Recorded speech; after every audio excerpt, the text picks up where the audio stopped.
Calories versus macros. What's the difference? The first law of thermodynamics, energy can never be created nor destroyed. Each calorie is just a unit of energy. If you have more calories or energy than your body burns, then your body's gonna store those additional calories for later use. So this would be a calorie surplus. So if you're doing strength training, your body's gonna break that down and use it to start building muscle.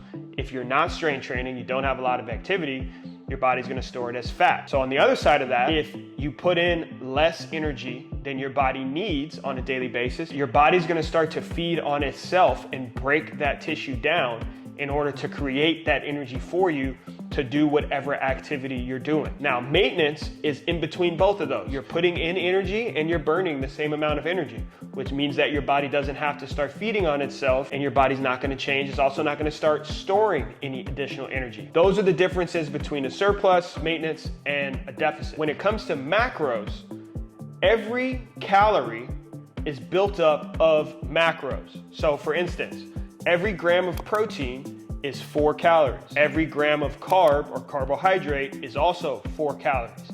Every gram of fat is 9 calories.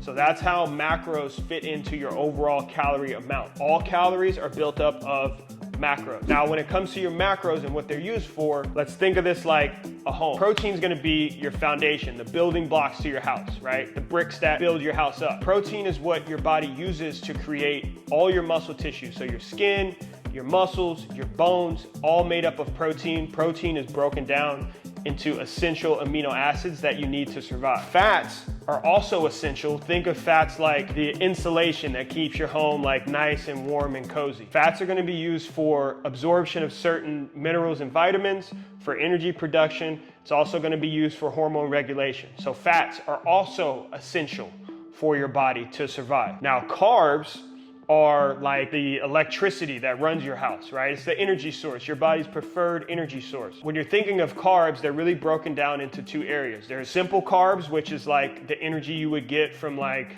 a cup of coffee. You get that quick bump. It's very quick how your body responds to it. Versus complex carbs, which is gonna be like the energy you would get from a long, restful sleep, right? You have that energy throughout your day. You feel nice and refreshed by the end of the day. That's what complex carbs looks like. We've included a guide for you guys that gives you a breakdown of all the different macros and how you can get the proper sources of all of those different macros. Another one that most people don't talk about is fiber. We've included that in there as well. Very, very important for digestion and keeping things flowing properly. Yes, if you're constipated, you need some more fiber. You need fiber. So the top 2 things people undereat on are protein and fiber. So make sure you check that guide out and get that information. Hopefully this gave you a much better view on calories and macros and how they fit into your journey.